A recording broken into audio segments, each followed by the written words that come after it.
यात्मैदरुण्डरीकाक्षं शिवाह्या हयन्द्रः सुतिः ॐ कुण्डरीकाक्ष पुरादुः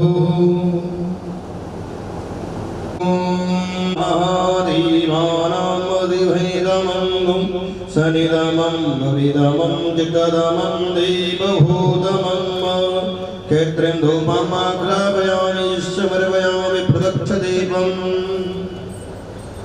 ॐ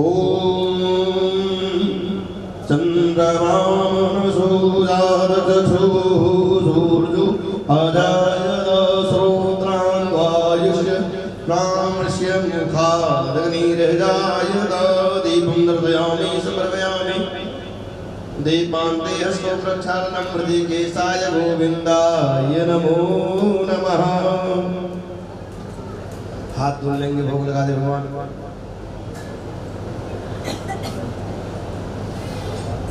ॐ नाभ्यायासीरन्दरिषगुं श्रीष्णोदोः शमवर्तदभ्यां भो मित्रसाः श्रोत्रान् तथा लोकान् न कल्पयन्। दक्षिणाचार्य भगवान को ॐ यद्दत्तं यद्वाराधानं यद्पूर्तं या च दक्षिणाः तदग्निर्वैश्वकर्मणः श्रुदेवी कुनो दधत। प्रार्थना कर ले भगवान से। ॐ यं प्रव्रजन्दमनुपेतमपे द्वैपायनो विरगा तेरे आजुभाव पुत्रेति तन्मयतया तरवो विनेदोस् तं सर्वभूतहृदया मुनिमानतोऽस्मि वंशे विभूषितकरान् नवनीरदाभा पीताम्बरादरुणबलाधरोष्टा पूर्णेन्दुसुन्दरमुखा दरविन्द्रनेत्रा कृष्णात् परं किमपि त्वमहं न जाने। श्री पुराण पुरुषोत्तमाय नमः, श्री वासुदेवाय नमः, श्री कृष्णाय नमः। प्रार्थना पूर्वक नमस्कारान् समर्पयामि। भगवान को चढ़ा करके प्रणाम कर ले। पदव्यास पूजनम चंदन लगा देंगे।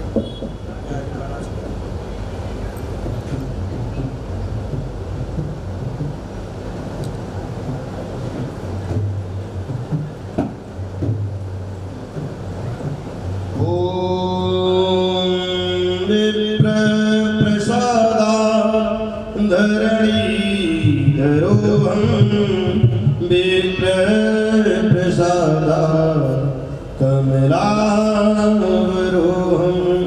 विप्रप्रसादा अजिताजितोऽहं विप्रप्रसादा मम राम नाम। स्वस्ति प्रजाभ्यः परिपालयन्तां न्यायेन मार्गेण महिषा गोब्राह्मणेभ्यो शुभमस्तु नित्यं। लोकाः समस्ताः सुखिनो भवन्तु। आरती पापियों को पाप से है तारती। भागवत भगवान की हो आरती आरती पापियों को पाप से है तारती। पापियों को पाप से पापियों को पाप से पापियों को पाप से पापियों को पाप से भागवत भगवान की है आरती आरती पापियों को पाप से है तारती।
आरती।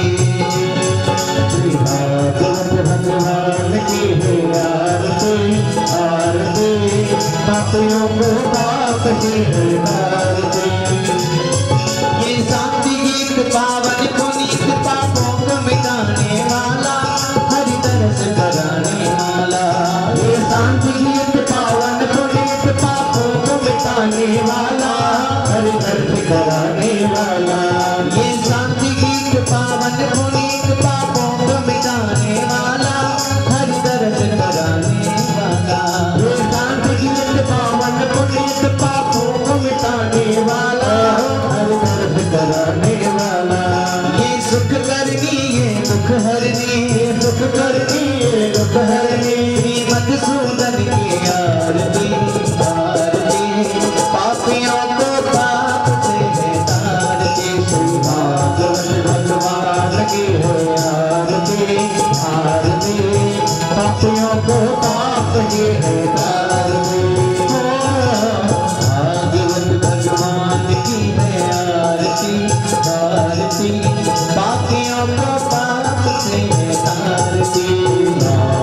भगवान की है आरती, आरती पापियों को पाप से है तारती। ये मधुर बोल भगवंत बोल सन्मार्ग दिखाने वाला, बिगड़ी को बनाने वाला। ये मधुर बोल भगवंत बोल सन्मार्ग दिखाने वाला, बिगड़ी को बनाने वाला। ये मधुर बोल भगवंत बोल सन्मार्ग दिखाने वाला, बिगड़ी को बनाने वाला।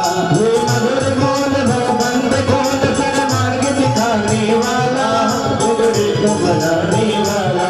श्री राम यही घनश्याम यही, श्री राम यही घनश्याम यही, श्री राम यही घनश्याम यही, श्री राम यही घनश्याम यही। ये महिमा की आरती, आरती पापियों को पाप से है तारती। भागवत भगवान की है आरती, आरती पापियों को पाप से है तारती। कर्पूरगौरम करुणावतारम संसार सारम भुजगेन्द्रहारम सदा वसंतम हृदयारविन्दे भवं भवानी प्रीतं नमामि। त्वमेव माता च पिता त्वमेव, त्वमेव बन्धुः च सखा त्वमेव, त्वमेव विद्याधरं त्वमेव, त्वमेव सर्वं देवदेव। भागवत भगवान की है आरती, आरती पापियों को पाप से है तारती। भागवत भगवान की है आरती, आरती पापियों को पाप से है तारती।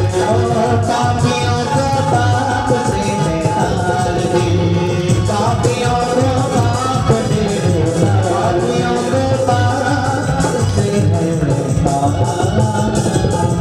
तारती। ओम जय देवदानि प्रजदन्त स्यादानि गंगिरा एकागं गात्रयोजनी मदन्मानि तन्मसिः। ओम ज्वालामालिन्यै नमः। शीतलीतं जगन्माता शीतलेतं जगत्पिता शीतलेतं जगद्धात्रे शीतलायै नमो नमः। आरती को लेकर प्रणाम कर ले, हाथ में अक्षत दीजिए। नदीवस्तानि धर्माणि प्रथमान्यादन्न तीहनाकं महिमानः स्वचन्द्र पूर्वी साध्याः सन्दिदेवाः मंत्रपांजलिश्च परिव्यामि। खड़ा करके आप सभी भक्तगण अपने स्थान पर बैठ जाएं तो भगवान की अमृतमय कथा का आस्वादन करें, अपने जीवन को बर्बाद करें।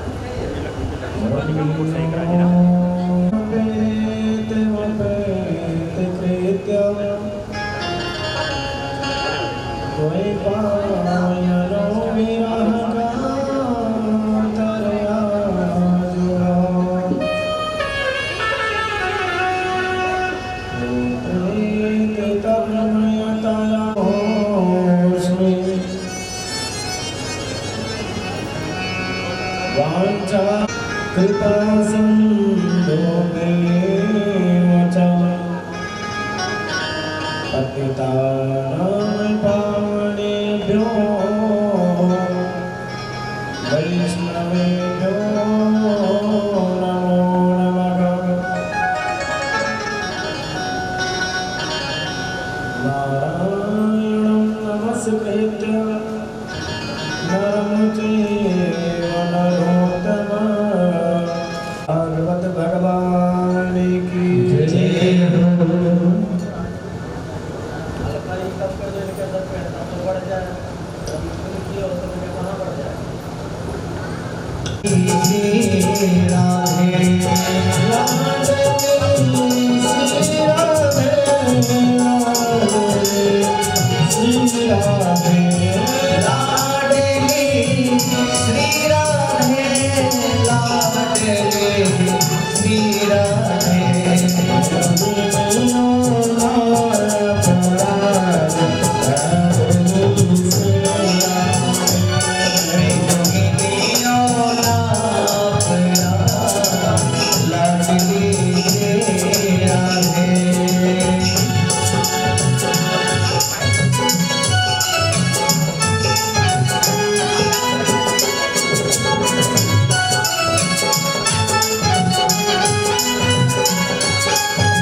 कथाध्यक्ष अनंत बलवंत श्री हनुमंतलाल जी महाराज के पावन चरणों में साष्टांग प्रणाम करते हैं एवं पूज्य सदगुरुदेव भगवान संत महापुरुषों के पावन चरणों में साष्टांग प्रणाम करते हुए अवध धाम से पधारे हुए विद्वान आचार्य आप सभी को इस दास की तरफ से इस व्यासपीठ की तरफ से हार्दिक स्वागत वंदन अभिनंदन करते हुए सादर जय श्री राम करते हुए वीणा फरमा सरस्वती के वंदे संगीतकार आप सभी का इस दास की तरफ से इस व्यासपीठ की तरफ से हार्दिक स्वागत वंदन अभिनंदन करते हुए सादर जय श्री राम करते हुए परिचित स्वरूप मुख्य यजमान परम सम्मानीय श्री शीतला प्रसाद कसौलन जी एवं श्रीमती सुधा प्रसाद जी, आपको इस दास की तरफ से, इस व्यासपीठ की तरफ से बहुत बहुत ज़्यादा धन्यवाद एवं हार्दिक स्वागत, वंदन, अभिनंदन एवं सादर जय श्री राम करते हुए और इस कथा के जो कि परीक्षित के मुख्य यजमान जो है, परीक्षित स्वरूप मुख्य यजमान के ज्येष्ठ पुत्र परम सम्मानीय श्री हिमांशु प्रसाद जी एवं श्रीमती डाली प्रसाद जी, आप सभी का भी हार्दिक स्वागत, वंदन, अभिनंदन एवं सादर जय श्री राम करते हुए और इन्हीं क्रमशः पंक्ति में बड़ी दूर से पढ़ाए जो कि संत कबीर नगर डिस्ट्रिक्ट पढ़ा है खलीलाबाद आए तो प्रथम दिवस से, लेकिन मैंने कहा चलो अंत वाला सब था। हिमांशु जी के बुआ और फूफा जी जो कि परम आदरणीय श्री प्रकाश चंद्र गुप्ता जी एवं श्रीमती कांति देवी जी, आप दोनों का भी हार्दिक स्वागत, वंदन, अभिनंदन, सादर जय श्री राम करते हुए कथा के पूर्ण रूप से संचालन और इसी क्रमशः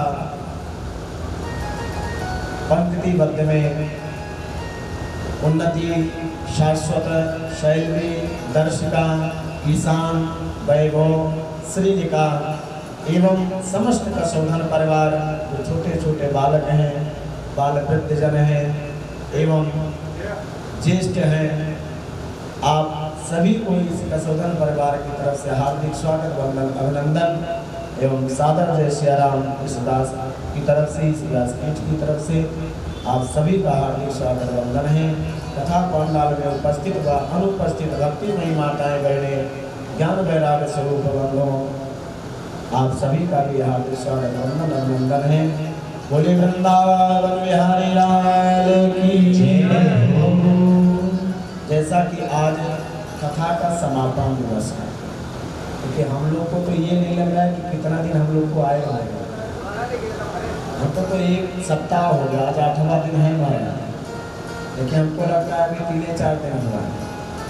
हाँ, हमको यही लगता है कि 3-4 दिन हुआ। इतना आनंद, इतना प्रेम आप लोगों का है। देखिए, कथा में तभी आनंद आता है जब यजमान, श्रोता और वक्ता दोनों एक ही रूप में है ना। सुनने वाले का भी इच्छा हो तो सुनाने वाले का भी इच्छा प्रकट होता है। बहुत बड़ा अंतर्राष्ट्रीय प्रवक्ता बुला लाइए और एक हाल में बैठा करके केवल 2 ही लोग सुनिए तो देखिए उनका सीरियल जो चलता है लाइव में, वो कथा सुन लेना और पहले वाले सुन लेना, देखना कैसा आता है। श्रोता वक्ता ज्ञान निध कथा राम के गुण। कथा में तभी आनंद आता है। भगवान शिव ने कहा, हे पार्वती, कलयुग में कथा का वही लाभ पाएगा जब श्रोता भी सुनने वाला और वक्ता भी सुनाने वाला हो। लेकिन अब आजकल 3 हो गए हैं, एक श्रोता, दूसरा श्रोता और तीसरा श्रोता, कपट कतरनी वाले, है ना। एक निर्गुण भजन बहुत पुराना है, अब तो सब लोग भूल गए, अब तो भोजपुरी में आ गए, मॉडल जमाने है ना। नहीं तो अरे ध्यान, हाँ आ गया ना। जब दिल की कोठरिया साफ नहीं, ऊपर से नहाए का हुई, जब कपट कतरनी चलती रही तो माला घुमाए का हुई, और जब बाप के खोपड़ी, आज का तो लाठी से तोड़ा जाता है हमारा, पहले कपाल क्रिया होता था, वास्तव में कपाल क्रिया होता था। जिंदन मारते उठा के लाठी कपाल फूट जाता है। जब बाप को खोपड़ी फोड़ दी हो तो पिंडा पर आए, अब बताओ जीते जी तुमने एक भी तमाचा अगर पिता को मार दिया तो तुम्हारे पिंड दान गया, तीर्थ यात्रा सर्व कुछ बेकार है। ये सब बेकार है, मिथ्या है।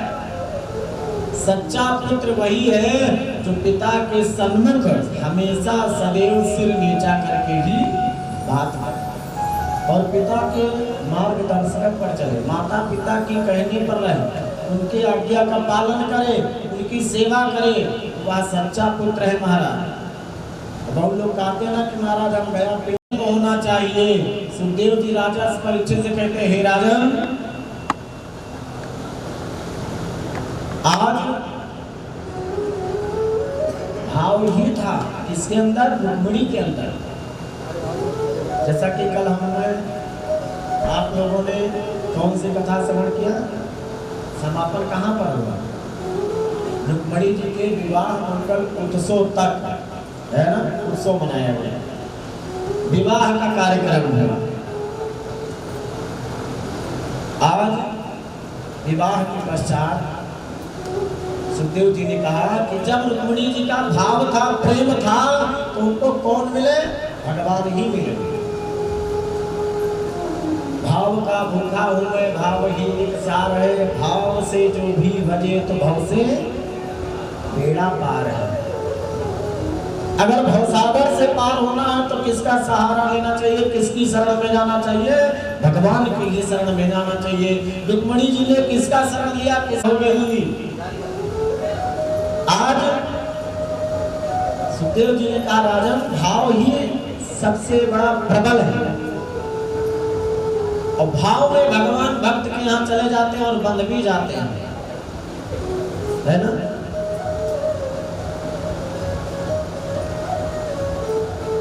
प्रबल प्रेम के पाले पढ़कर प्रभु को नियम बदलते देखा, अपना मान भले टल जाए पर भक्त का मान न टलते देखा। भगवान को कहते हैं कि हमारी भले बेइज्जती हो जाए। अच्छा, कुछ लोग कहते हैं कि भगवान भी छल तुम मारोगे, हम रक्षा नहीं करेंगे अपने आदमी का, तो तुम क्या कहोगे? ये भी गड़बड़ करके महाराज जी भी खराब है, चलो कोई बात नहीं, उसके लिए तुम भी काटा। तो भगवान ने जब जब अवतार लिया, जब जब कल्याण किया, तो केवल भक्त की कामना के लिए। अपना मान भले टल जाए पर भक्त का मान न टलते देखा। प्रेम से बोलो, भगवान किसी में भाव नहीं भूखे।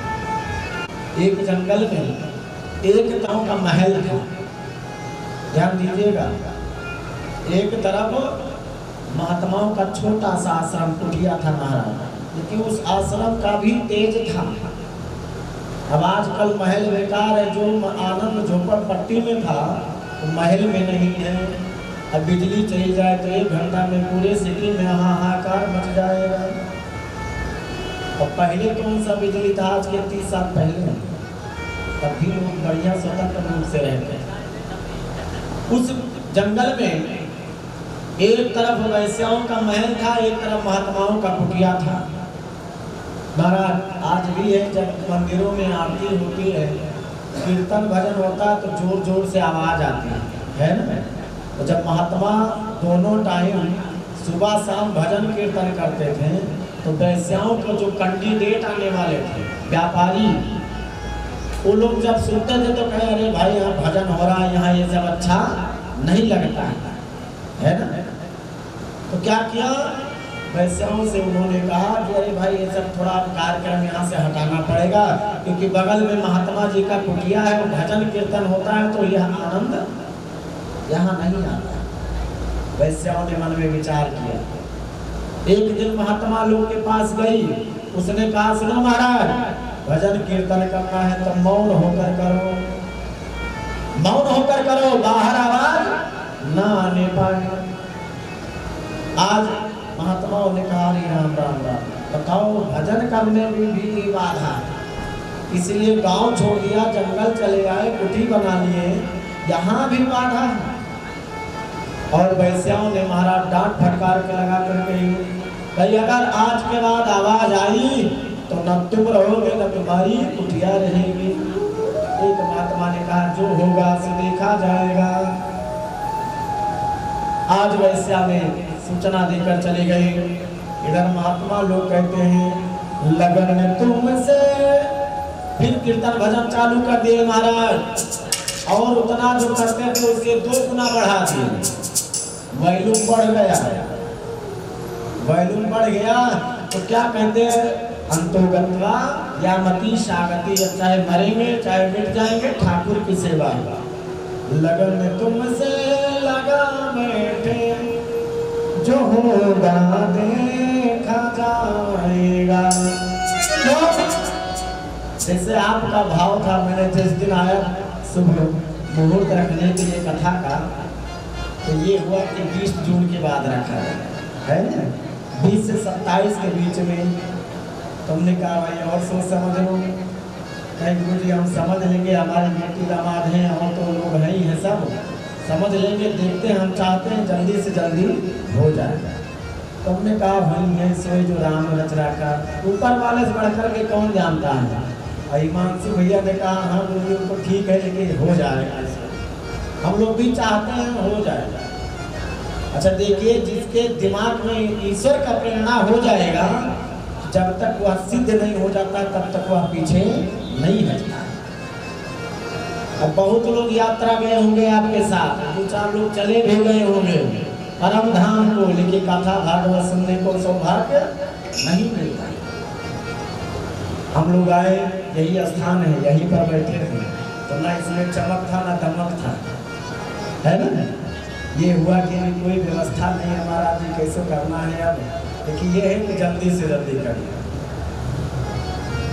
तो हमने कहा चलो जब आप लोग की इच्छा है, तो हमारा 27 से 3 का कथा का डेट था, तो उसको बढ़ा दी जुलाई में। तो हमने कहा ठीक है इसी में हो जाए, डेट रखा गया। आपके पास दुकान पर गए, कहते बताओ इतनी जल्दी डेट रख दी, इतना जल्दी कैसे व्यवस्था होगा, बड़ा गड़बड़ हो गया।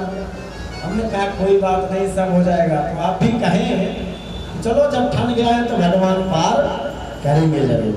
तो जब भगवान के भरोसे छोड़ दी तो पार नहीं होगा। 7 दिन बीत गया, ये नहीं लग रहा है कि हम लोगों को कितने दिन आए हुआ, यही लगता है कि 3-4 दिन हुआ है, अभी और 4 दिन रह जाए, लेकिन रहने नहीं देंगे, है ना। जो हुए खट पर चल बाबा मठ पर, भंडारा भयो विकाम समापन हो गए। लेकिन महाराज बहुत भाव है, आप लोगों का इतना प्रेम है, वास्तव में बता रहे हैं। हम तो दिन में आते नहीं है, लेकिन हमको यही लगता है कि सब घर में है।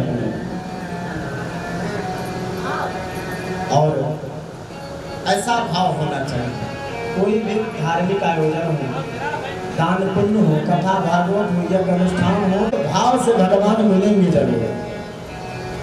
आज महात्माओं ने सौंप दिया भगवान के चरणों में कि महाराज अब चाहे मारो या मारो, क्योंकि वैश्या सबल है, उसके हजारों आ रहे हैं और मेरे तो एक ही आ रहे हैं। कौन है?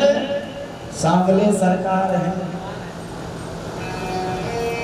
महात्माओं ने बड़ा सुंदर भाव कहा और स्तुति किया, ये प्रभु मैं आपके सिवा किसी को नहीं जानता हूँ, लेकिन वैश्याओं के हजारों आ रहे हैं, अब देखते हैं आज क्या होता है। महात्माओं ने जा करके भगवान के शरण में कीर्तन कर रहे हैं। वैश्याओं ने सुना, अपने यारों को बुलाया और महाराज ज्वलनशील पदार्थ मंगाई और कुटी पर छिड़कवा दी, और जो कुटी का मुख्य दरवाजा था उस पर कांटे से ढक दी। और इधर महात्मा भजन करके भोजन इत्यादि करके ठाकुर जी को शयन करा करके सो गए। अर्धरात्रि हुआ, वैश्या ने आग लगवा दी कुटी में, आग लगवा दी, धू धू करके जलने लगा। तो एक महात्मा को जरा सा ऐसा आभास हुआ कि मेरे यहाँ आश्रम में कुछ गड़बड़ी होगा। और वैसे अपने महल के छत से देख रही है कि अब तो ये सब जल करके स्वाहा हो जाएंगे, न रहेगी बास न बजेगी बांसुरी। महाराज महात्मा लोग, एक महात्मा का नींद खुला तो उनका राम राम राम राम देखा तो बाहर से दिख रहा है आपके लपटे और अंदर कोई फर्क नहीं पड़ रहा है। क्यों? क्योंकि ठाकुर जी साक्षात विराजमान है उस कुटी में।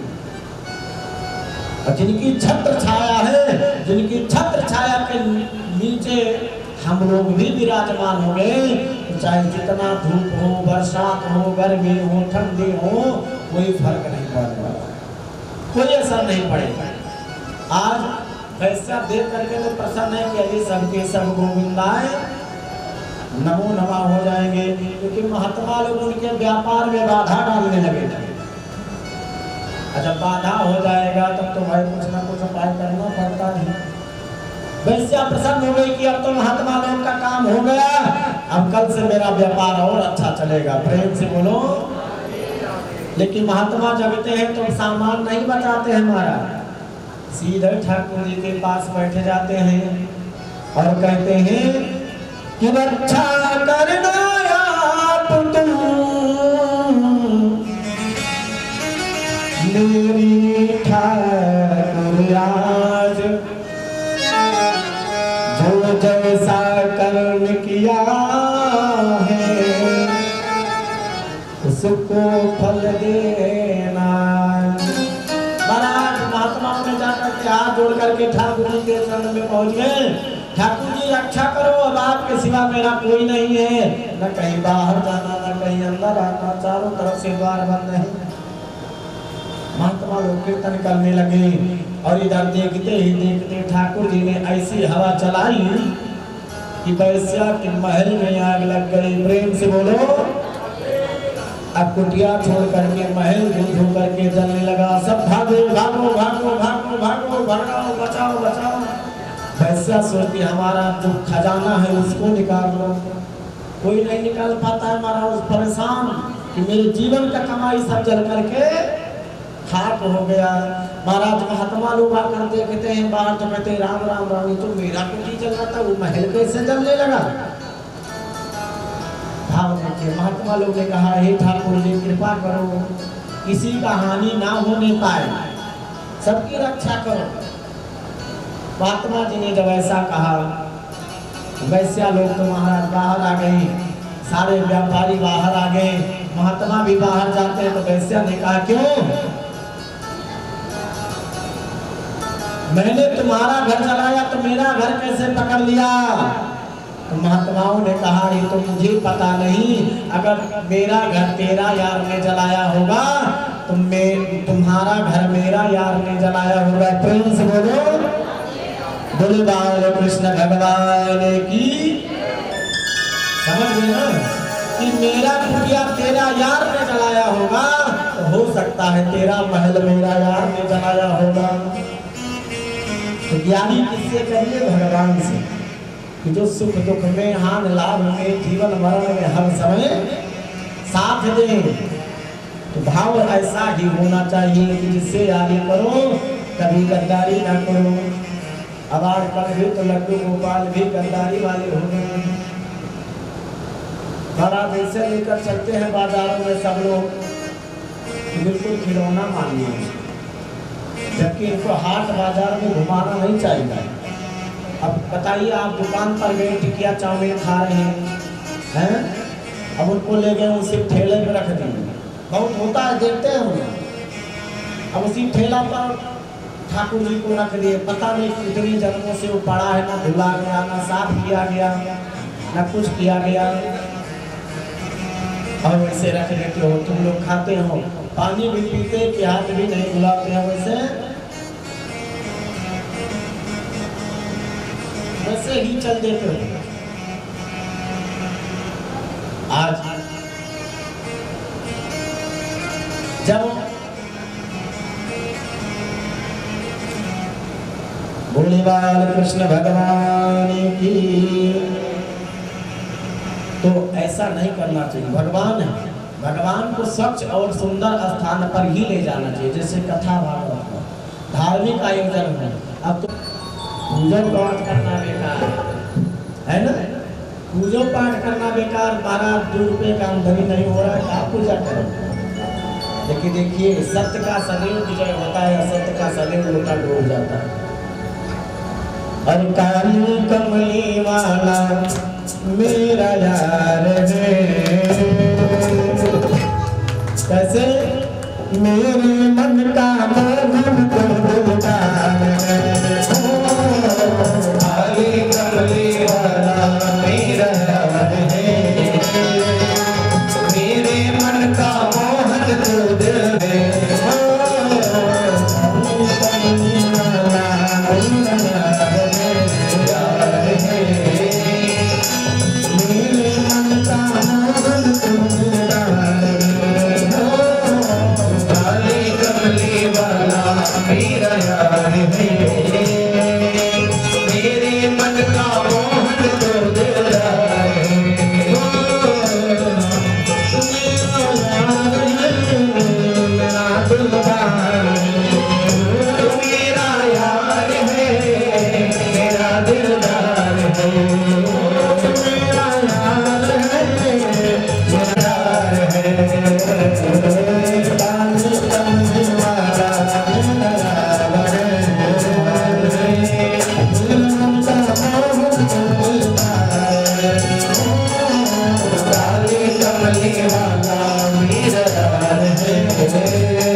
चुन चुन खाइयो मांस, लेकिन भोले नामत खाइयो मुहि श्याम मिलन की आस। गुरु वृंदावन बिहारी लाल की जय। बड़ा ही सुंदर भाव में सुखदेव जी ने कहा, हे राजन, आज भगवान द्वारकाधीश का भी बड़े ही सुंदर और सुचारू रूप से विवाह संपन्न, और विवाह संपन्न होने के पश्चात जैसे आप लोग भी देखते और सुनते होंगे, जब विवाह हो जाता है तो कलेवा होता है ना। अब कलेवा में क्या होता है, माताएं क्या करती हैं, क्या करती हैं, गाली देती हैं। अब देहाती में देती हैं कि हिंदी में देती हैं कि इंग्लिश में देती हैं कि फारसी में देती हैं या विदेशी में देती हैं, मतलब होता है ना परंपरा लोकाचार्य। लोकाचार्य में महाराज ये हुआ कि जब दुल्हन ससुरालय में है तो गाली से भी हो, लेकिन होना चाहिए। तो कुछ गोपियों ने कहा, चलो कोई बात नहीं, कुछ इधर से हो जाओ, कुछ उधर से हो जाओ। तो सारी द्वारिका वासियों में महाराज परंपरागत जो थी कलीवा का रस्म हुआ। द्वारकाधीश बोले बाल कृष्ण भगवान की। गोपियां और जितने भी द्वारिका की सखियां थी, सब लोग बैठ करके एक तरफ, द्वारकाधीश जी बैठ गए एक तरफ। अब गोपी जितने भी सखियां थी, लोग बढ़िया गाली देना शुरू कर दी। अब गाली में न भगवान न इंसान, सभी के समान है ना।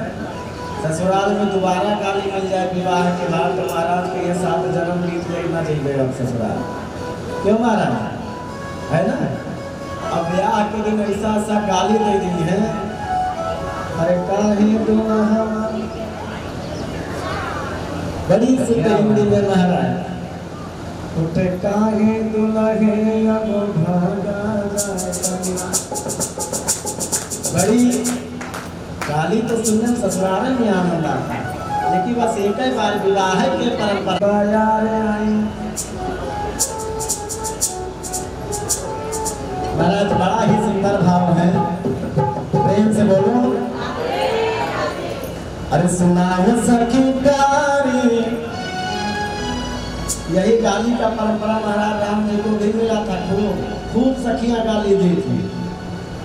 डरते हन के गाली सुनाओ सुनाओ सखी गारी, डरते हन के गाली सुनाओ सुनाओ सखी गारी, डरते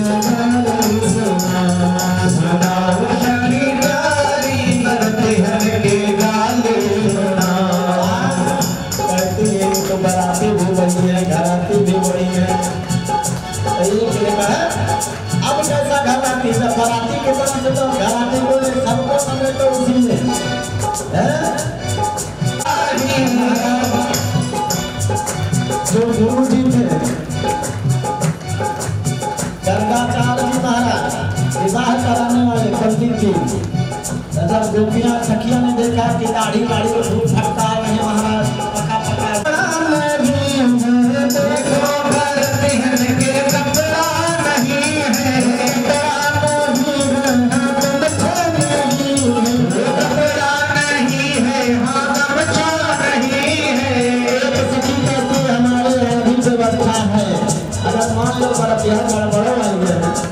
भाई लड़ने वाले को सुधारने के परंपरा है, सबको इज्जत रखना है।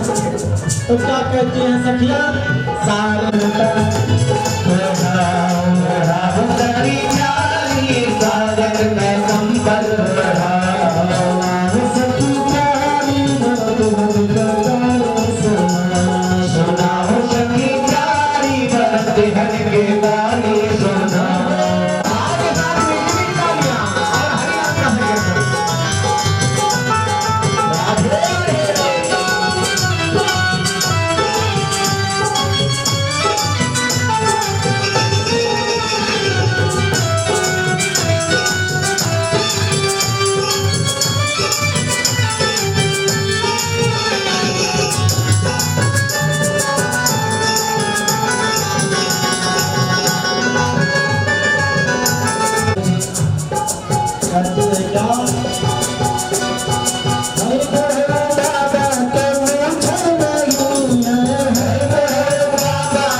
जिसके मूछ नाम है उम्र करने वाले। पहले हमारे सनातन धर्म में था, जब तक बाप जीवित रहते थे महाराज मूछ पर कैंचियां नहीं चलती। आज तो लड़का 17 साल का हुआ, बाप के सामने कहता है पापा का दाढ़ी मूछ बनवाए उठा के सफा चक है। तो वो सखिया भाव में क्या कहती गाली के साथ हरि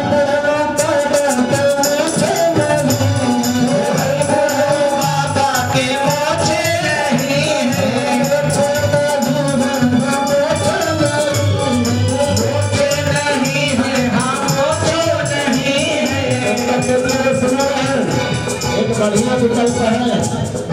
जैसे पंडित जी के ना नहीं जान पाया तो छोड़ो, उस बात को नहीं कहेंगे। मिलकर के कहती है हमारे यहाँ विकल्प है क्या सारे कुत्ते निकल पूछने लगा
कहते हैं सुना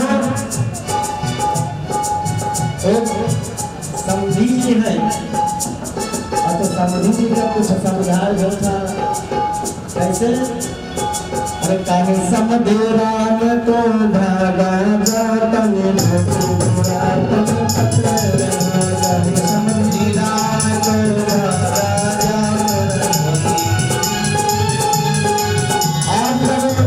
जो सखिया ने कहा अरे काहे समझी जी भक्त है समझी ने बोला तो समझी जी कहें यहाँ रहने बेकार है तो सखिया कहते हैं अरे काहे धोती है दिल तक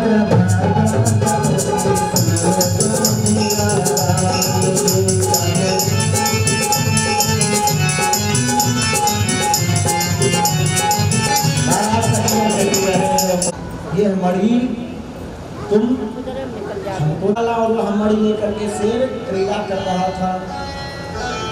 उसी जंगल में जामुन जी रहते थे। जामुन जी ने देखा कि तो सूर्य के समान चमकने वाला मणि कि बाघ और शेर भालू बांधर क्या करेंगे, इस मणि को लाओ हम ले चले अपनी पुत्री को दे। इस मणि को अपनी पुत्री को ले दे। जामुन जी ने शेर का साथ युद्ध किए, शेर का वध करके महाराज शेर से लेकर के वह मणि अपने पुत्री को दे रहा हूँ।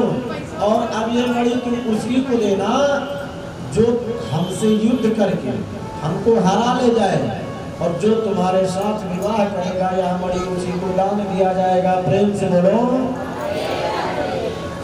इधर अंत में आज यही कलंक लगा कि सत्राजीत का वध करके द्वारकाधीश ने मणि को चुरा लिया, छीन लिया। भगवान ने कहा अब गड़बड़ है, अब तो भाई कलंक लग गए, कैसे कलंक मिटाना है। भगवान भी खोजने के लिए चल देते हैं। खोजते खोजते जंगल में गए, देखा शेर मरा हुआ पड़ा है और आगे बढ़े, देखा कि सत्राजीत भी मृतक अवस्था में पड़ा है। भगवान ने समझ गया कि वो हो ये रात तो बहुत बड़ी है, कुछ गड़बड़ ज्यादा हो गया, इस पर मुझे विचार और करना पड़ेगा। भगवान और बढ़ते हैं, देखते हैं कि एक गुफा दिखाई दी। भगवान ने बताओ भैया और सबको वही बाहर रोक देते हैं कि आप लोग यहीं पर ठहरिए, मैं जरा अंदर पता करके आऊँ कोई है क्या इसमें। भगवान द्वारकाधीश से अंदर प्रवेश किए। जामवंती जो मणि लेकर के क्रीड़ा कर रही थी, भगवान ने देखा तो ऐसे उछाल रहे थे महाराज जामवंती उस मणि पर, जैसे उछाल रहे थे जामवंती के हाथ से छूट करके बाहर गिरा। भगवान उठाने चले, तब तक जोर से आवाज लगाते पिताश्री पिताश्री। जामवंत ने आवाज सुना, दौड़ करके आया महाराज, गदा उठाया। भगवान द्वारकाधीश के साथ 27 दिनों तक युद्ध किया, खूब घमासान युद्ध किया। जब भगवान द्वारकाधीश ने उसको जब एकदम से परास्त कर दिया, पृथ्वी पर गिर पड़ा, तब जामवंत ने हाथ जोड़ा कि तुम राम दीन अनुरागी, हे परमपिता परमात्मा, कहीं आप वही तो नहीं है जो रामा अवतार में थे, जिन्होंने मुझे वरदान दिया था कि तुम्हारी मनोकामना नहीं पूर्ण कर पाया, तुमको मैं अगले जन्म में आकर के तुम्हारा मनोबल पूर्ण करूंगा। क्योंकि जामवंत जी ने पूरा रामचरितमानस में देखा होगा, कहीं पर युद्ध नहीं किए, कहीं पर उनका नाम नहीं आया, केवल मंत्री जैसे थे मंत्री बने रह गए। अब आजकल के मंत्री बन जाए 5-6 साल में तो पूरा विदेश खरीद ले रहे। जामवंत जी एक उनको जमीन नहीं खरीद पाया है। जामवंत जी इतना सक्षम व्यक्ति थे महाराज, उनसे अगर कोई युद्ध करता तो कोई पार नहीं पाता। लेकिन जामवंत जी करे तो क्या करे, उनका जोड़ा कोई नहीं मिला युद्ध करने वाला, उनकी बराबरी का। और युद्ध बराबरी से ही किया जाता है, ना किसी गरीब से ना किसी अमीर से, बराबरी से, अपने से बराबर। जामुन जी ने अपने उपदेश पूछा राम जी से, तो राम जी ने कहा जाओ, हम तुम्हारा जो मन का भाव है, अभिलाषा है, तुम्हारी जो ताकत है, हम तुम्हें अगले जन्म में वादा करते हैं कि तुम्हारा वह अभिलाषा पूर्ण करेंगे। राम जी ने वरदान दिया था जामुन जी ने हाथ जोड़ करके कहा, प्रभु क्या आप वही तो नहीं है जो साक्षात नारायण? भगवान से हाथ जोड़ा तो भगवान द्वारकाधीश वही भगवान श्री हरि विष्णु के रूप में उसी वन में शंख चक्र गदा धारण किए जामुन जी को दर्शन देते हैं। बोले लक्ष्मी नारायण भगवान की। जामुन जी शरण में पड़ जाते हैं, महाराज चरण पकड़ लेते हैं ठाकुर जी का। जामुन जी ने कहा कि गए शरण प्रभु राखिए सब अपराध विसार से। हे प्रभु अब आपने मुझे तो जीत लिया है, लेकिन मणि के साथ साथ मेरे पुत्री का भी हाथ पीला करवाते जाओ। भगवान ने कहा बड़ा गड़बड़ भयो है, अरे हम तो आए हैं अपने चोरी का कलंक मिटाने की, विवाह करने आए हैं। जामुन जी ने कहा महाराज मैंने संकल्प ले लिया है कि मैं इस मणि को उन्हीं को दान में दूंगा जो मेरी पुत्री के साथ विवाह कर लेगा। भगवान ने कहा कोई बात नहीं, अगर आपने दान में संकल्प ने ले लिया है तो मैं आपका यह भी अवश्य कार्य पूर्ण करूंगा। जामुन जी ने जो कहा, भगवान द्वारकाधीश ने जामुनती जी को भी लेकर रथ में बिठा कर गए और वह मणि ले जाकर के सत्राजीत को उपस्थित कराते। उसके पश्चात जामुनती से विवाह करते हैं। प्रेम से बोलो। इस प्रकार से सुखदेव जी राजा परीक्षित जी से कहते हैं, राजन भगवान ने 8 विवाह तो बिल्कुल खास किए हैं और 16,100 विवाह एक साथ किए हैं। कैसे? एकदा पांडवान दृष्टुम प्रतीतान पुरुषोत्तमः। राजन इंद्रप्रस्थं गतः श्रीमान् युयुधानादिभिर्वृतः। एक बार की बात है जब पांडवों के जो लाक्षाग्रह था, लाक्षाग्रह कांड के बाद भगवान ने क्या किया, आदि राजाओं के साथ पांडवों को द्रुपद के घर देखा तो भगवान उनसे मिलने इंद्रप्रस्थ चले गए थे। पांडवों ने भगवान का बड़ा स्वागत अभिनंदन किया था और भगवान सबसे मिलकर के बड़े प्रेम पूर्वक प्रसन्नता हुए थे, बड़ा खुश हुए। 9 वधू द्रौपदी ने भी भगवान से प्रणाम किया। कुंती मैया ने श्री कृष्ण से भी प्रणाम किया। भगवान ने कहा बुआ जी अब आप आदेश दें। भैया कुंती ने कहा डर हो सामने तुम मेरे मुरलीधर। भगवान ने कहा जो भी मांगना हो मांग सकते हो। कुंती जी ने कहा कुछ नहीं चाहिए, मैं तो तुम्हारा ही अभिलाषा करती हूँ, आप ही केवल मेरे सामने रहो और नहीं तो केवल मुझे दुख दे दो। अगर दुख मिलेगा तो भगवान जरूर मिलेंगे और सुख मिल जाएगा तो भगवान नहीं मिलेंगे। ऐसा भाव किया कुंती ने कहा था। एक दिन अर्जुन और भगवान श्री कृष्ण रथ पर चढ़कर शिकार करने के लिए निकल पड़ते हैं। शिकार के बाद में थकान अनुभव होने लगा। यमुना के तट पर हाथ मुंह धो करके जलपान किए यमुना के किनारे घूम रही एक युवती को देख करके अर्जुन जी ने उनके पास अर्जुन जी ने पूछा कि का तुम कस्य शिशु श्रोणी कुतो से किंचिकीर्षसि। अर्जुन ने कहा हे सुंदरी तुम कौन हो, किसकी हो, कहाँ से आई हो, क्या चाहते हो। कालिंदी ने कहा हे वीर पुत्र मैं सूर्य की पुत्री हूँ, मेरा नाम कालिंदी। सूर्य की पुत्री हूँ, मेरा नाम कालिंदी है। मैं अपने पति मान करके लेकर प्रस्थान कर जाते हैं द्वारकाधीश की तरफ। सुखदेव जी ने कहा हे राजन भगवान का 3 विवाह हो चुका। कौन कौन? रुक्मणी, जामवंती, कालिंदी। और भी विवाह हुए कौन कौन?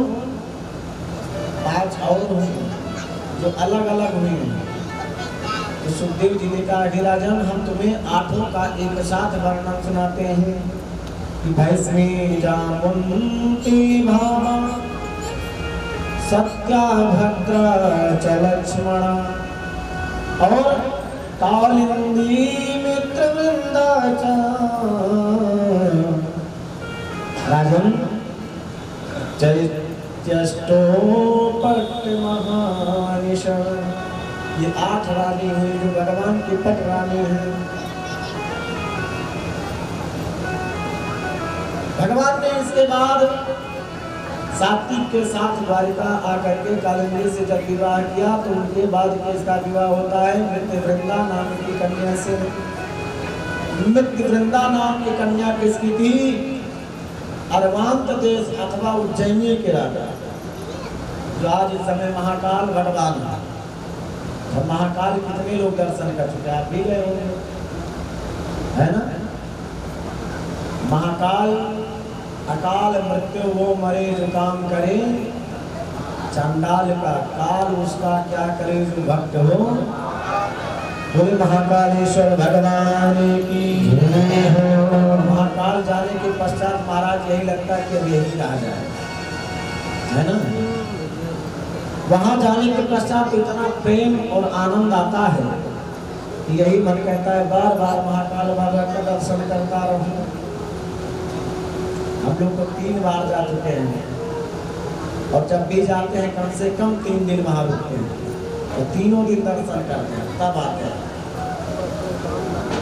और इतना भाव आप चले जाए वहां खंडवा में ओंकारेश्वर है ना, इंदौर से आगे जाना पड़ता है, खंडवा जिला मुंडी अभी में ही पड़ता है, नर्मदा नदी के तट पर।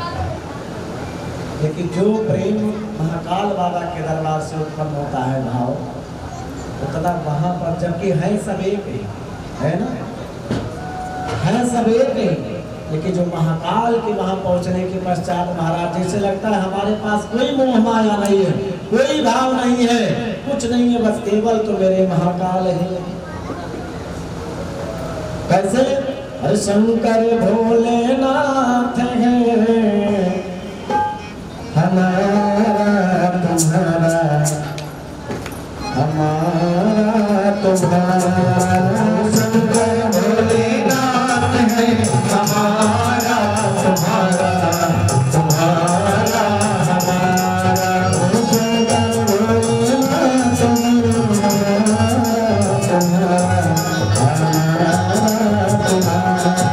शंकर भोलेनाथ है हमारा तुम्हारा, तुम्हारा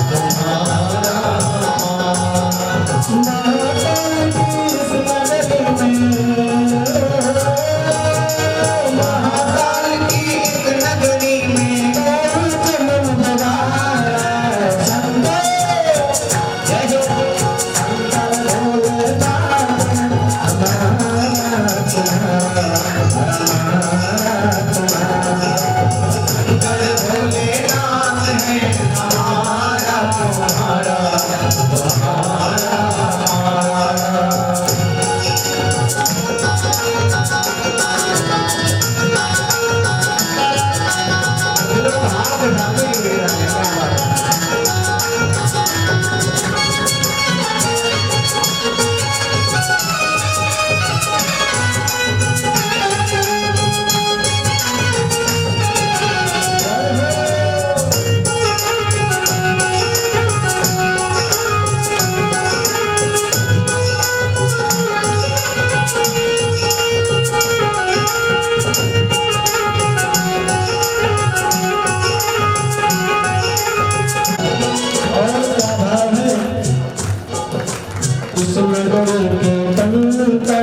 पत्थर हम बन जाए,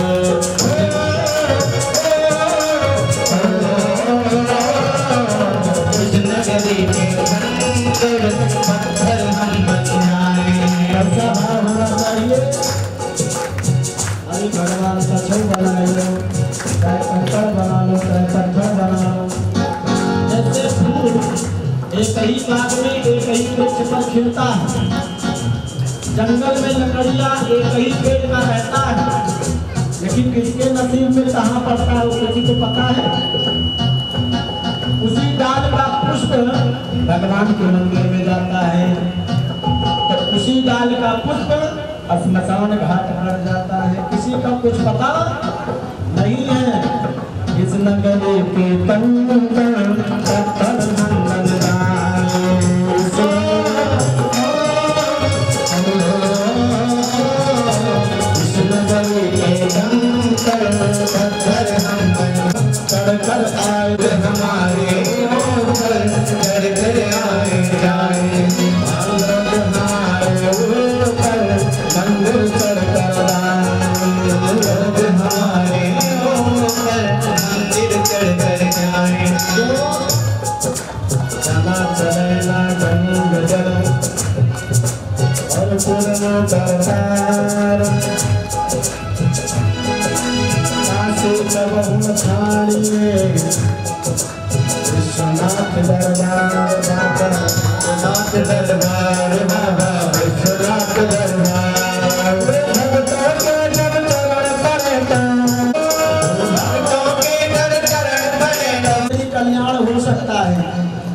क्या महाकाल बाबा का दर्शन करने के बाद अकाल मृत्यु होने के बाद वहाँ कोई यमराज के यहाँ जाएगा क्या?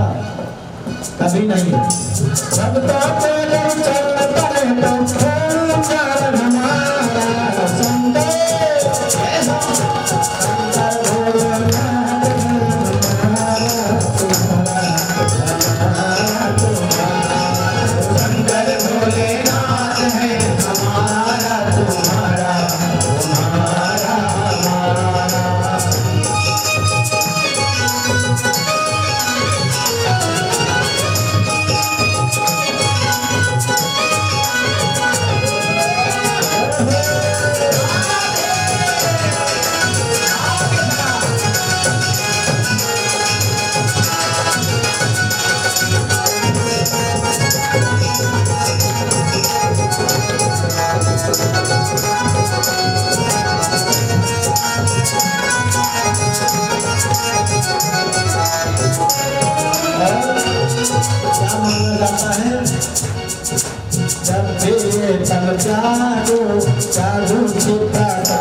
नदी है, देखे होंगे आप लोग भी दर्शन करेंगे।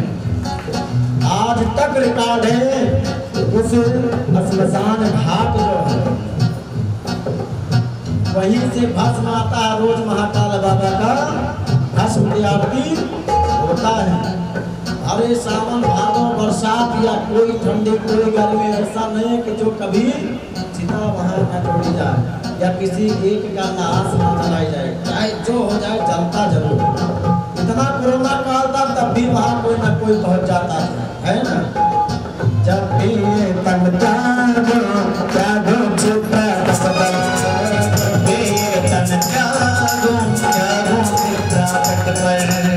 इतना करना स्वामी और इतना करना स्वामी प्राण तजो मुझ तक पर। और क्या हो मेरी भस्मी चढ़त पर, मेरी भस्मी तेरी रात पर सिंगार तुम्हारा सुंदर सुंदर भोलेनाथ हमारा तो हमारा तो शंकर भोलेनाथ है हमारा तुम्हारा तुम्हारा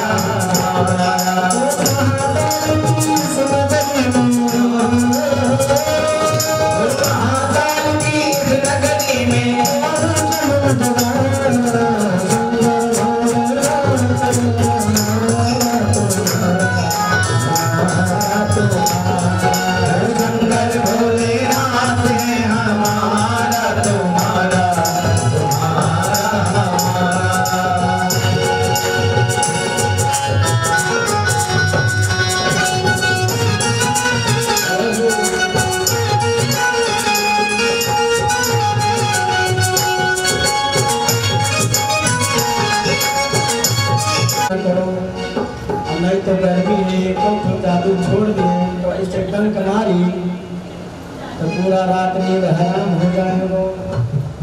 और उनके जानते हो उनके चेला भी बड़े गजब गजब के हैं।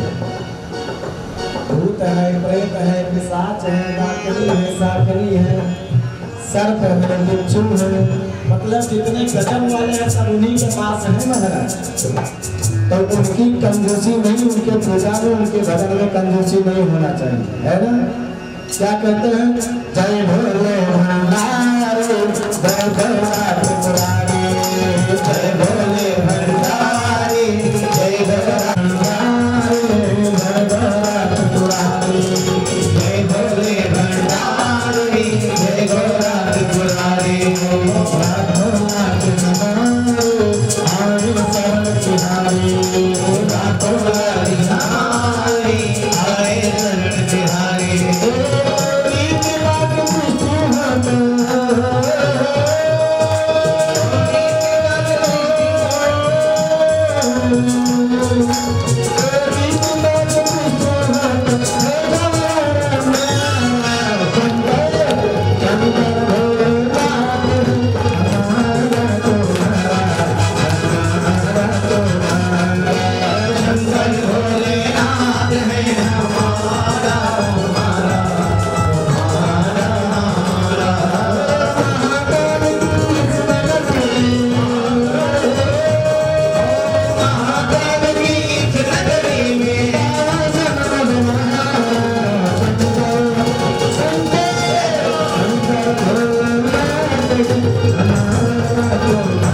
जय तो बोल दिया करो।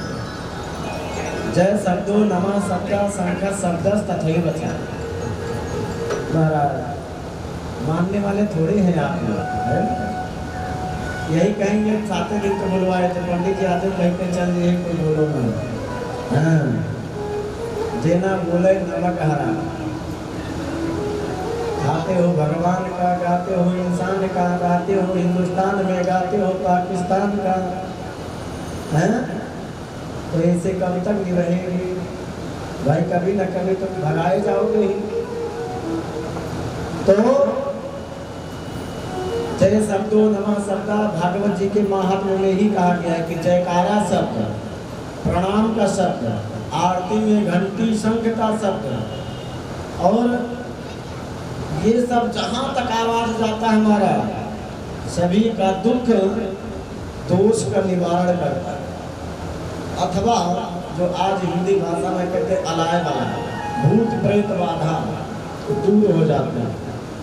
जिनके घरों में घंटी घड़ियाली रोज बजती है, पूजन रोज होता है, कथा रोज श्रवण करता है, धूप दीप रोज करता है, शंख की ध्वनि रोज होता है, उसके घर में प्रेत बाधा कभी नहीं रहता है। प्रेम से बोलो बोले बाल कृष्ण भगवान की। क्योंकि कथा ऐसा यह अद्भुत है, कथा में जो भी व्यक्ति, भजन में जो भी व्यक्ति, कीर्तन में जो भी व्यक्ति प्रेम से अपने मन से करेगा तो उसके शरीर का जो रोम रोम है खिल उठता है प्रसन्नता से, और हाथों का ताली और मुख का सहारा लेकर के भजन कीर्तन और कथा करता है। तुलसीदास जी ने श्री रामचरितमानस में लिखा क्या कि राम कथा सुंदर करता रे, राम कथा सुंदर करता रे, राम कथा सुंदर करता रे, राम कथा सुंदर करता रे, राम कथा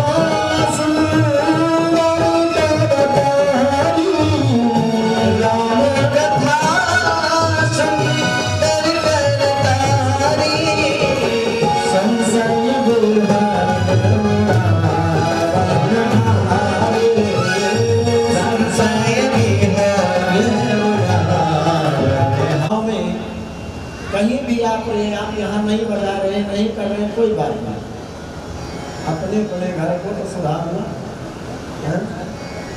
घर में अगर 1 मिनट भजन करो तो कम से कम भाव से करो। अब आजकल भाव ही नहीं रह गया। महाराज कहते हैं जरा धूप जल्दी कर देना, हमको जाना है ड्यूटी में। आप बताओ, पराठा जल्दी बनाओ, पूजा में 4 घंटा ना लगाओ, पराठा जल्दी बनाओ, हमको ड्यूटी जाना है। ये भाव है? तो काहे को भगवान को ऐसे रखे उन दरबार में? ऐसे दरबार में काहे रखो जो दरवाजे से उनको बोल करके अपमानित करो? प्रेम से बोलो, भाव ही होना चाहिए। देखिए कथा भाव ही है और कुछ कथा नहीं है, कथा भाव ही है, जिसे श्रवण पर मिट जाती है जन्म जन्म की व्यथा। कथा सुनने से अगर जिस व्यक्ति का व्यथा नहीं नष्ट हुआ तो उसने समझो कथा नहीं श्रवण किया। क्योंकि कथा श्रवण करेगा तो ज्ञान आएगा, वैराग आएगा और भक्ति आएगी, और जब ये तीनों आ जाएगा तो उसके जन्मों का व्यथा नष्ट हो जाएगा। प्रेम से बोलो। और कोई कहानी याद करके, कोई कविता याद करके, कोई पूरा किताब याद कर ले जाएगा तो उससे कल्याण होने वाला नहीं है। इस प्रकार से सुखदेव जी राजन परीक्षित से कहते हैं, राजन जो तुम्हारे अंदर भाव है जो तुमने आज ऐसा संकल्प ले लिया है सो तुम्हारा सुनिश्चित है कल्याण हो। भले ही तक्षक नाग आएगा, आपको डसेगा, अकाल मृत्यु होगी, लेकिन आपको यमदूत नहीं लेकर जाएंगे, आपके लिए सीधा भगवान के पास आ जाएंगे विमान लेकर के। प्रेम से बोलो।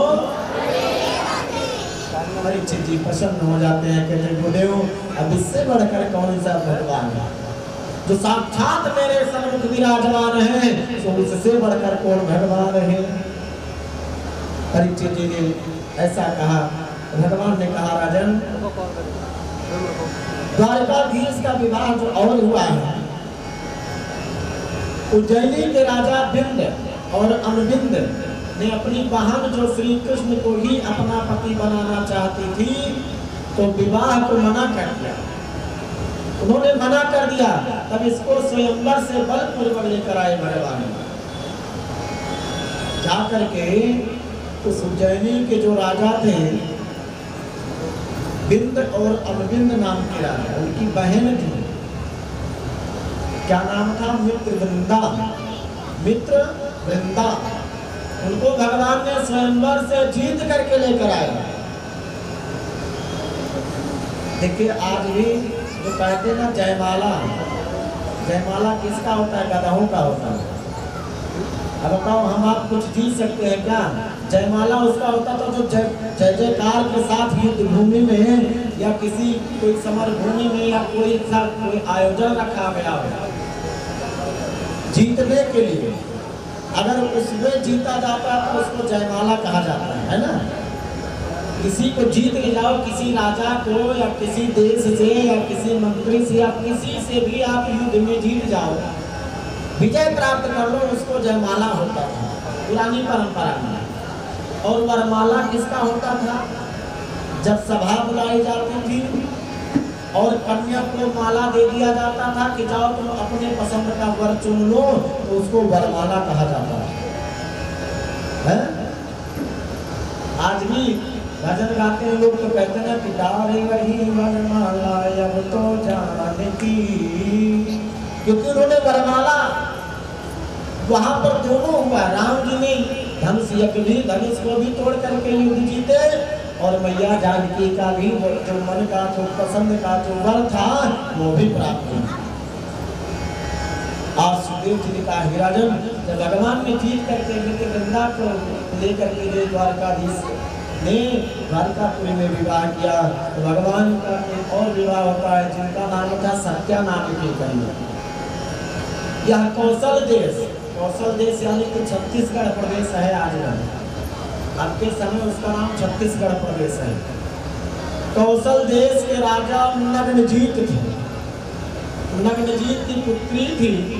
राजा ने प्रतिज्ञा किया था कि जो कोई एक साथ में, ध्यान दीजिएगा, एक साथ में 7 बैलों को नाथ देगा एक ही धागा से, मैं अपनी पुत्री का विवाह उसके साथ कर दूंगा। नग्नजीत ने पूरे देश के राजाओं को बुलाया, 12 देवता भी गए उसमें, लेकिन कोई नहीं 7 को नाथ पाए, 7 बैल को। और भगवान द्वारकाधीश ने देखते ही देखते एक ही नाथ में 7 बैल को नाथ देते हैं। तब नग्नजीत जी ने अपनी पुत्री सत्या का विवाह भगवान द्वारकाधीश से करते हैं। बोले द्वारकाधीश भगवान की। सुखदेव जी ने कहा राजन, सत्या के बाद भद्रा के विवाह होता है।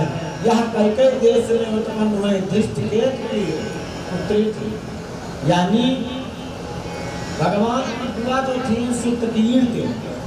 सुतकीर्ति की पुत्री थी। भद्रा के भाई संत दर्शन ने इसे श्री कृष्ण को स्वयं दान कर दिया था।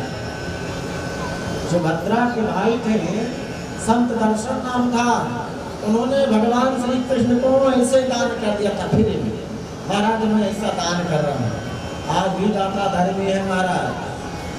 दान करने वाले सुनते हैं कि मंदिर का निर्माण हो रहा है या धार्मिक आयोजन हो रहा है, तो बिना कहे दान करते हैं।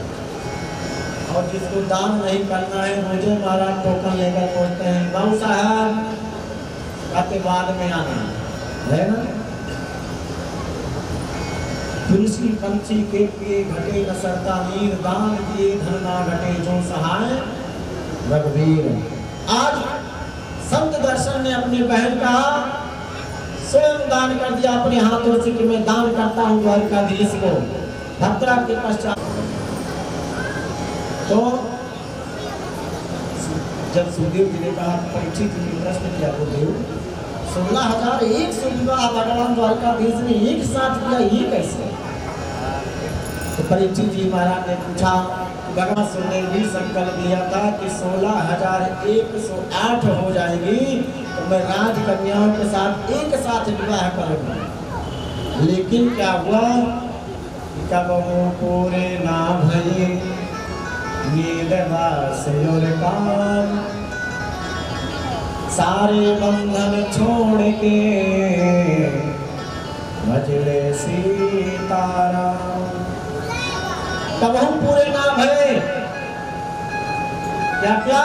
नींद, वास और काम। नींद भी किसी का पूर्ण नहीं होता है महाराज, चाहे दिन रात सो जाओ तब भी कहेंगे नींद लगी है, अगले दिन यही तो कहेंगे कि नींद लगी है।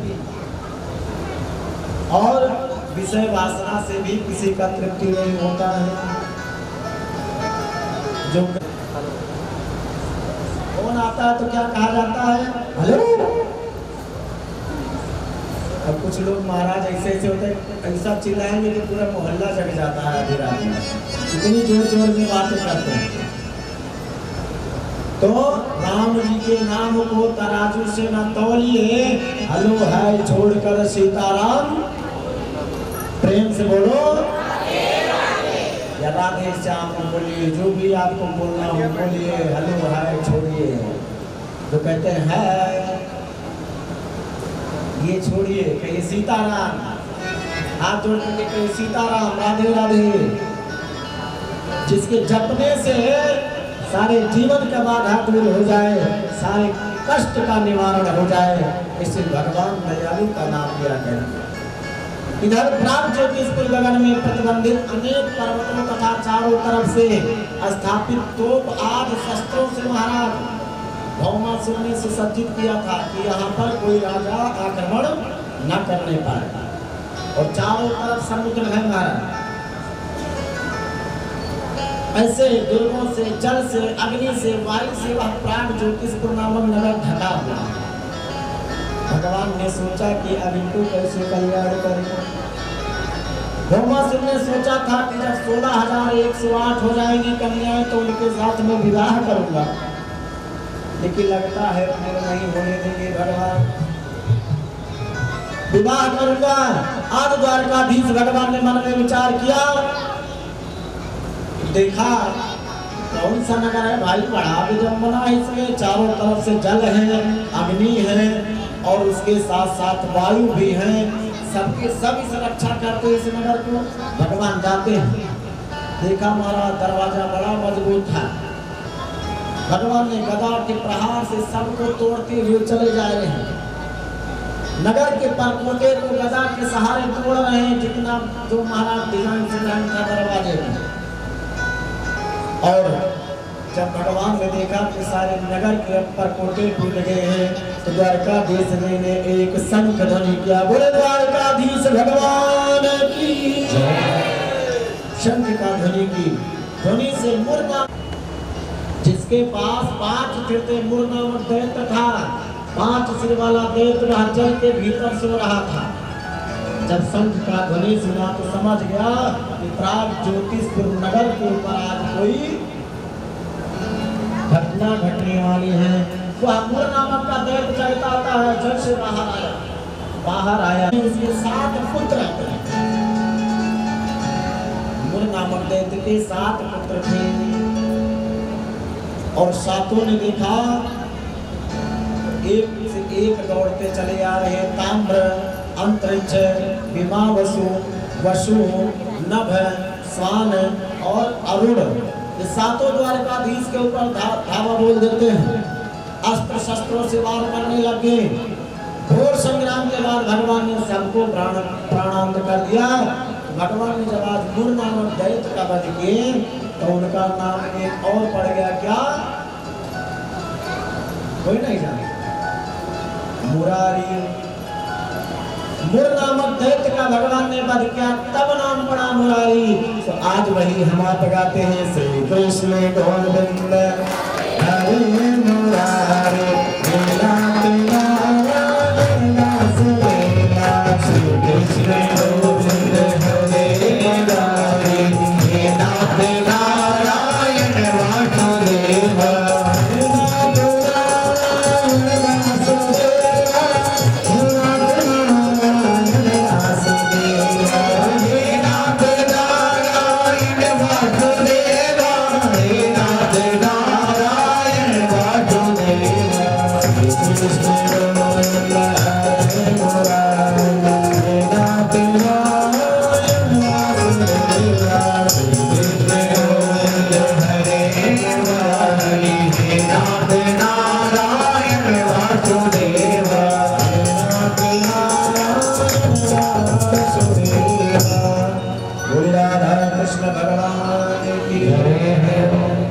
भगवान का नाम मुरारी तब पड़ा।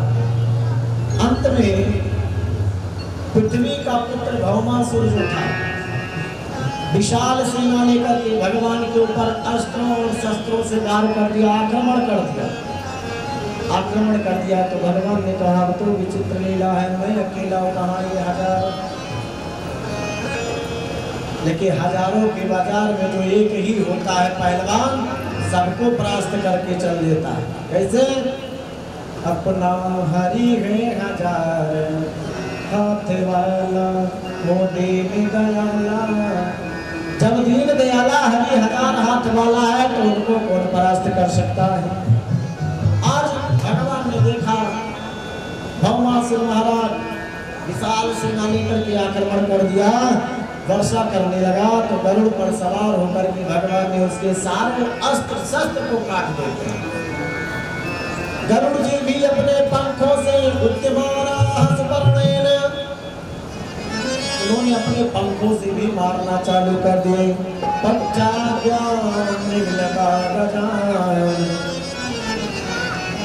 और महाराज जैसे देखा खूब दिग्गज हाथियां आ रही हैं, गरुड़ जी और नीचे होकर के इसे पंख मारते हैं तो हाथियां धराशायी हो जाती हैं। भौमासुर ने गरुड़ पर एक अमोघ शक्ति चलाई। अंत में घोर संग्राम के बाद समझ गया कि मेरा अमोघ शक्ति भी विफल हो गया, तो मेरा अंत सुनिश्चित है। भगवान ने अंत में भौमासुर का सिर काट देते हैं। जैसे भौमासुर का सिर कटा और उसे समुद्र में जाकर के जब सिर गिरा, सारे देवताओं ने पुष्पों की वर्षा करने भगवान महाराज पुष्प की वर्षा की, द्वारकाधीश की जय जयकार करने लगे। आज पृथ्वी आकर के दो कुंडल दिए महाराज, वैंती माला, वरुण का छत्र और महामणि भगवान को देकर के देवताओं ने भी स्तुति किया। पृथ्वी के द्वारा स्तुति की गई। पश्चात भगवान ने दुर्ग में कैद जो 16,100 कन्याएं थी सबको मुक्त कर दिया। जब मुक्त कर देते हैं तो सारी कन्याएं रोने लगे, कहते हे प्राणनाथ, अब मैं कौन सा मुख लेकर के अपने अपने घर पर जाऊंगी। ध्यान दीजिएगा, 16,100 कन्याओं ने रोदन करने लगी। स्त्रियां एक साथ कहते महाराज, भले ही मैं स्वच्छ पवित्र और सुंदर हूँ, लेकिन समाज मुझे स्वीकार नहीं करेगा, क्योंकि एक राक्षस मेरे हम लोगों का अपहरण करके ले गया है। भगवान ने कहा कहना क्या चाहते हो। सारी स्त्रियां कहने लगी कि आप ही हमें चाहे मार दो चाहे वार दो प्रभु, अब चाहे मारो चाहे मारो, अब आप ही के हाथ में है। भगवान समझ जाते हैं, सभी लोग स्त्रियों को लेकर आते हैं द्वारकापुरी में। देखा दृश्य तो सारे देवता भी चकित रह गए। इधर सुखदेव जी राजस परीक्षित से कहते हैं भगवान ने सबके साथ विवाह किया, तो आज भगवान की कितनी रानियां हो गई बताओ। हमारे कहने का मतलब बेकार तो है। 16,108। कम से कम इतने गिनती गिन ले जाओ। अब भाई तो अब कहेंगे इनके बच्चों की जनसंख्या तक तो बतैबे नहीं करोगे कभी। हाँ भाई, इनके परीक्षित जी ने पूछा तो फिर इनके संतान कितने हुए बता ही दे रहे हैं आप लोग को। कालांतर में धीरे धीरे जब समय व्यतीत हुआ तो इनके संतान कितने हुए, तो सुखदेव जी ने कहा हे राजन, भगवान की प्रत्येक नारी से 10-10 पुत्र पैदा हुए। अब बुरा भाग कर लेना जिसका दिमाग तेज हो। 10-10 पुत्र हुए जो उन्हीं के समान सुंदर थे। तो भगवान के 16,108 रानियां थी। अब जोड़ लीजिए 16,108 गुणे 10। भाई हमारा तो गणित तेज नहीं है, लेकिन वैसे अनुमानित बता रहा हूँ। अब बताइए जिसके परिवार में 1,61,080 हो जाए संतान, तो उनका तो हो गए वो कल्याण। या कहते हैं हम दो हमारे एक, कहते हैं हम दो हमारे एक, अब दुइयों नहीं, अब हम दो हमारे एक। एक का एक भरोसे एक बनना को महाराज, एक बेटा कोई बेटा नहीं माना जाता। हाँ, सच्चाई बात है। और खास करके अब भारत देश में रहना होगा, सनातन धर्म से अगर जुड़ना होगा, अगर जिसको जुड़ना ही नहीं, भगवान ही नहीं, मतलब तो एको न रखो तो कौन तुमको कहने जा रहा कि भैया 4 पैदा करो। देखिए संतान को रखना बहुत जरूरी है। एक का कोई मतलब नहीं होता, कम से कम तो 2 हो। हम तो हमारे ना एक बप्पा को माने तो दूसरा तो माने, नहीं तो एक ही रहेगा। तो एक दृष्टांत है, एक सेठ जी बड़े धनी थे महाराज, उनके 4 पुत्र थे। चारों का विवाह हुआ, चारों अलग अलग हो गए। अब चारों अलग हो गए तो माता जी पिताजी अकेले हो गए। सेठ जी ने कहा बड़ी गड़बड़ हो गई। चारों ने कहा, चारों बहू, अच्छा बहुओं में नहीं बैठता, भले पुत्रों में बैठ जाए, भाइयों में भले बैठ जाए, लेकिन पत्नियों में नहीं बैठता। चारों ने कहा हमारी संपत्ति जो है अलग अलग बंटवारा कर दिया जाए।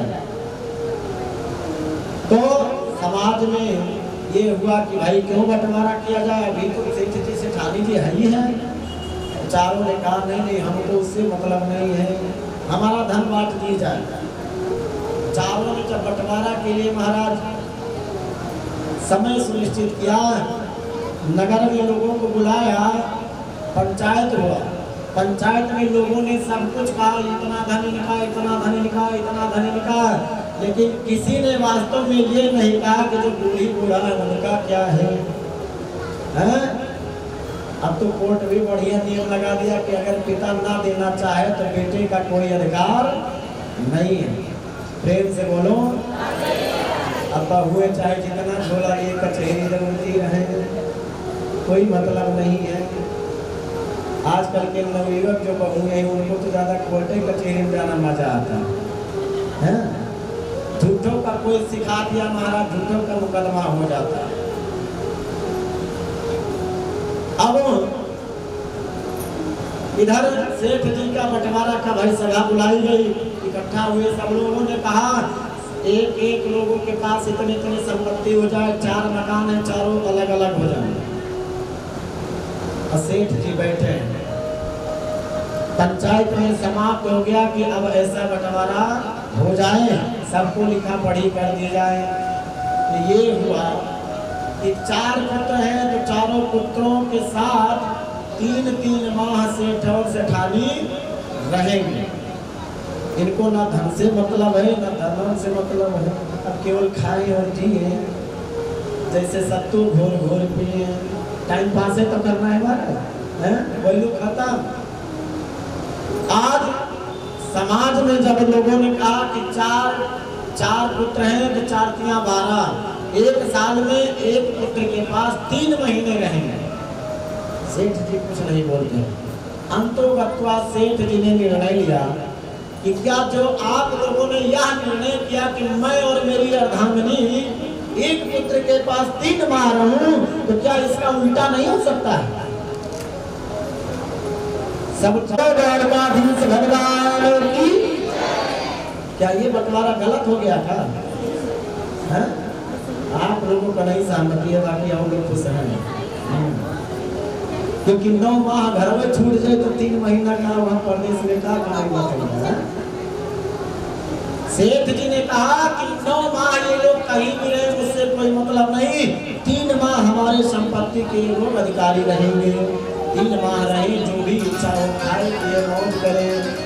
प्रेम से बोलो। आज सेठ जी ने जब यह निर्णय लिया तो सभी महाराज समाज में सिर नीचा कर लिया।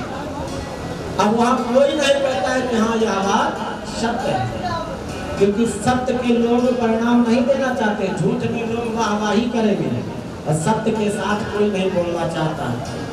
सेठ जी ने डायरेक्टली कहा दिया, मना कर दिया कि जाओ आज से हमारा कोई पुत्र नहीं, कोई बहू नहीं, केवल एक पुत्र 3 माह मेरे साथ गुजारा करने के लिए उसका स्थान है। महाराज पंचायत में जितने लोग भी आए थे सबके सब चले गए, कोई नहीं वहां पर हुआ। सेठ जी ने सबको कहा 3 माह एक लोग चाहे जो आ जाओ, बाकी 9 माह के लिए खाली कर दो घर। प्रेम से बोलो। क्या ये बंटवारा गलत है? क्या बंटवारा माता धन लगता है, संजोता है, बनाता तो किसके लिए? बहू और पुत्र के लिए, ना कि वो लाद कर ले जाता है। अब आप दोनों जो बनाए हैं तो क्या हिमांशु जी के लिए है और उनकी धर्मपत्नी जी के लिए है, ना कि तीनों बेटियों को दान करेंगे? देंगे क्या है? नहीं देंगे।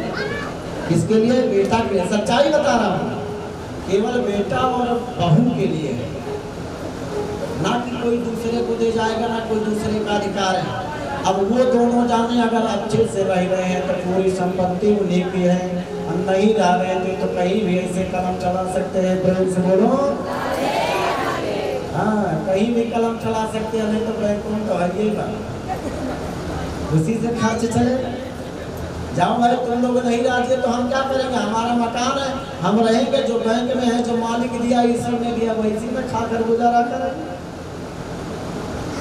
कोई माता पिता भी नहीं चाहता कि मेरा पुत्र मेरा बहू किसी संकट से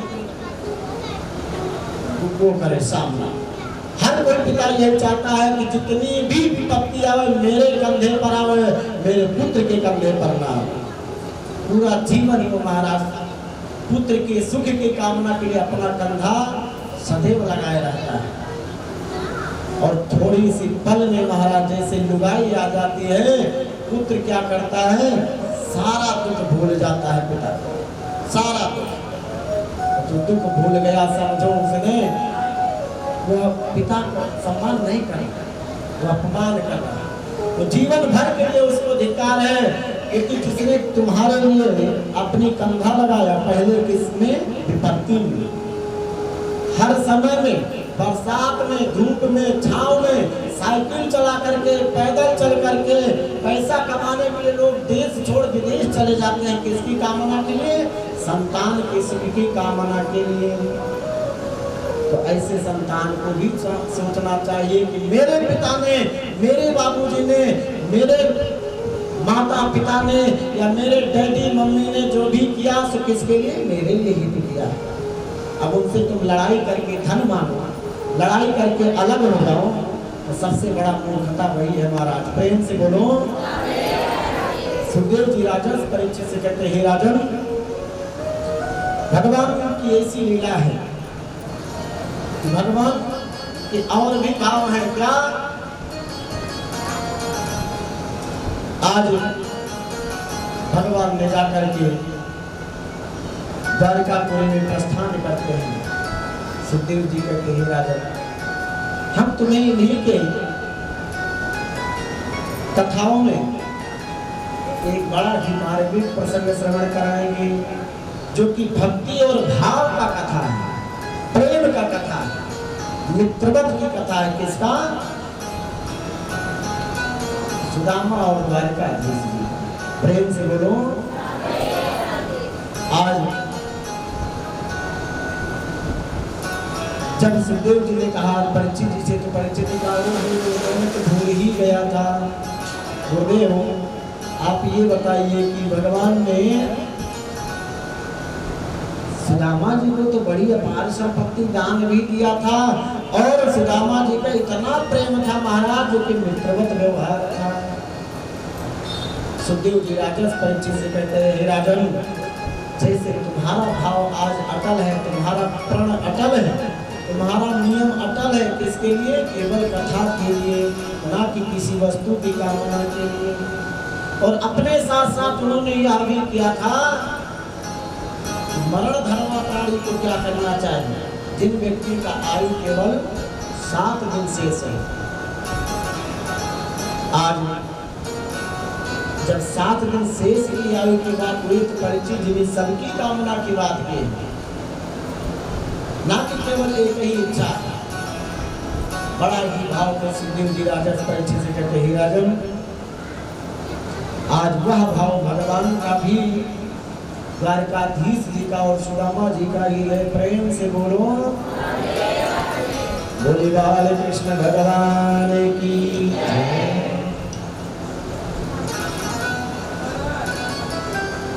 आज ऐसा भाव हुआ कि सारे पुराणों में, इतिहासों में, तीनों लोकों में उनका नाम लिया जाता है। कैसा भाव है? मित्रवत व्यवहार है। सुदामा और द्वारकाधीश जी, सुदामा जी कहीं भी रहते हैं, भगवान द्वारकाधीश जी को ही याद करते रहते हैं और उनका एक ही रहता है, जय श्री कृष्ण।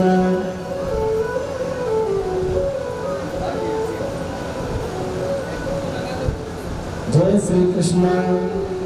एक ही रट लगाए रहते हैं और भगवान को याद करते हैं, बस एक ही जप है।